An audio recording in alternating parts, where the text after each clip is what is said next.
Okay, so in this video, what I'm going to talk to you about, since we've been talking about color and making color studies and color theory and things like that, I'm going to talk to you about something that commonly comes up in videos on those subjects.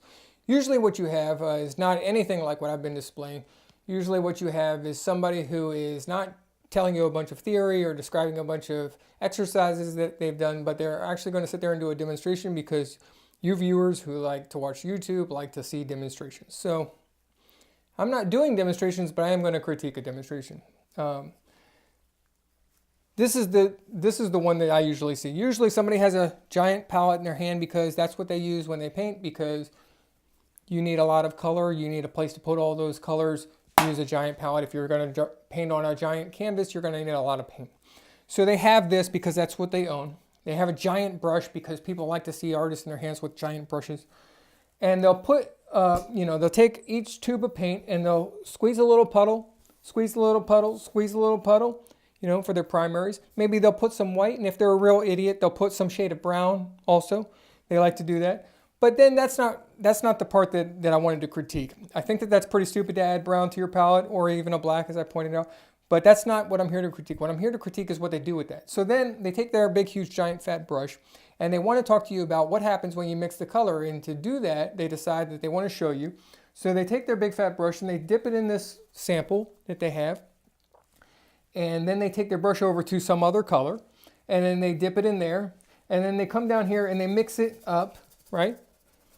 Maybe then they want to show you something else, so they'll come over here and they'll grab some paint and they'll take it over here and they'll mix that up. And it seems like that makes sense, especially if you have no idea what you're looking at, and if you're not an artist and you have no knowledge of painting whatsoever. And this seems like it's intelligent what they're doing, but it's actually really idiotic, and I'm going to point out to you why. If I take this brush and I stick it in here and I pull paint out of this puddle, even if I smeared that over here, instead of just leaving the brush loaded. Let's say I did that, okay? Because I'm halfway smart, maybe. There's still traces of that original color in this brush, right? So now if I take this brush, which is dirty, and I come over here and grab some paint from some other color, didn't I just contaminate this color with whatever was on the brush from the first color? Yeah, of course I did. And then if I come over here and use this same brush to mix this up, I'm really getting it built up in the bristles here, right? And then I'm going to come over to some other color, some poor innocent color over here, and really muddy that up. I mean, 5 minutes into your painting session, you've muddied every source color you got on your palette, and they're all basically useless. You're going to constantly need to refresh your paints, right? And then not only that, you have no control over how much you're loading this brush, right? Because it's a brush. How do I know? If I go like this and get some paint on my bristles, and then I come over here and go, how do I know if those are equal proportions? I have no clue, right? It's just paint is on my brush. I don't know how much of this or how much of that I got. I just know that I got a little of this, got a little of that, and I mixed it up here and I got a little of this. But I don't know if that's in the middle of the spectrum or some skewed spectrum. I have no knowledge of anything from that. Okay, that's why it's idiotic.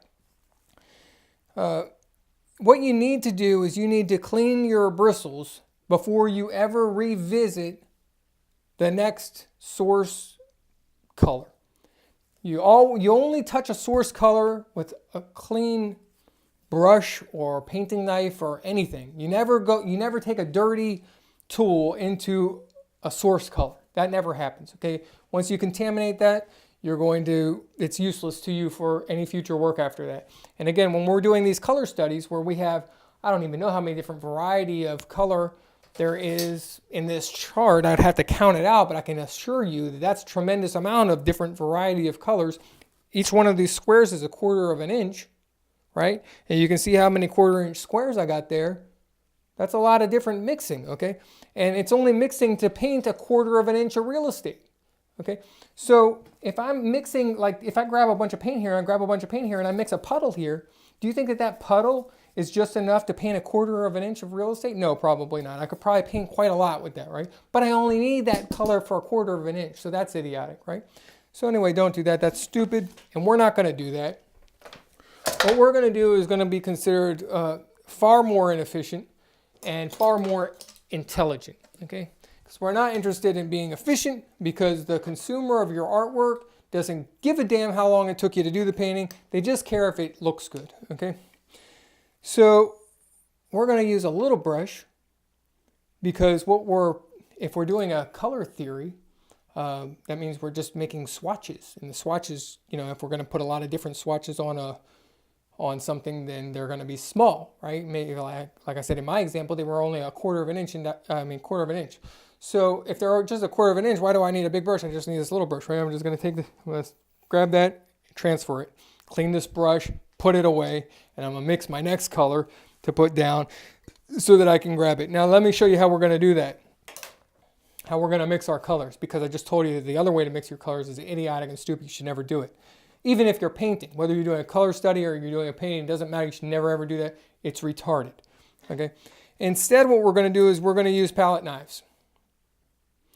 Okay, I've got two different kind here. Okay, now I'm going to take this one because it's trowel shaped like a triangle, and I'm just going to use the very tip of it, and I'm just going to get just a little. First of all, I only put barely any paint on here. I'm going to take my tube of paint. I'm going to squirt out like 3/4 of an inch strip of each color. That's it. And then I'm going to take this and I'm going to just dig out a 1/8 inch ball on the tip of this. That's it, like the size of a BB. I'm going to take that and I'm going to just clean off my knife by just scraping it off onto this other knife. Then I'm going to take this on a paper towel and get it clean. Okay, and then once it's clean, I'm going to take it to the next one so that I'm not contaminating that. I'm going to take that sample and I'm going to take it and put it over here on the knife. And then I'm going to take this, mix it up right here on the knife. I'm going to do my mixing right here on this knife, this stainless steel knife, which is so easy to keep clean, right? I'm going to mix it up, and then I'm going to clean everything off of this one, and I'm going to wipe it down on a paper towel that's available so that it's sparkling clean, and I'm going to set this down or just put it in my hand right there, which is very easy to do. Now I'm holding this here. Now I'm going to pick up my clean brush, and I'm going to go into this sample of color, which I just specially made for this one event. And I'm going to grab a little bit, just enough for whatever I'm doing. I'm going to fill up that little square or section of my painting. Okay. Now, if I'm doing a painting, I'm not going to use this to put I will mix on my knife. But then the difference is that after I've mixed on my knife, I will scrape up my mixture on here. I'll scrape it up on the backside, on the backside, and I will smear it in some isolated location on my palette. That's how I paint, okay? And then I will clean this knife and put it away. And then I'll have my variety of colors that I need for whatever composition I'm working on. And I will grab this one and I'll paint that section. And then I'll clean my brush off and grab some other sample of paint that I've created. And I will paint my adjacent section. And then, I might clean my brush and then I might soften the transition between those two areas. That's how I paint. Now, everybody paints completely different, but that's how I paint, and that's the reason why my paints are so controlled. If we can pan over here and look at some of the works I've done, you can see the type of precision that I'm getting in my results. Number one, you can see there's no muddied colors here. None, right? Look at the precision here. Look at the precision. Look at the precision. Look at the precision. Okay, this is the reason why that works. Now, if you painted the way that these other idiots are painting, you're not going to get anything like that, right? Most people are going to look through the lens here and they're going to say, well, I didn't realize that was a painting. I just assumed that must be a photograph on the wall. All of these are paintings, okay? All the way around the room. I've got paintings which are highly detailed. And they're very clean. They're not muddied because I keep my source paint clean and I use my materials wisely. I clean my brushes.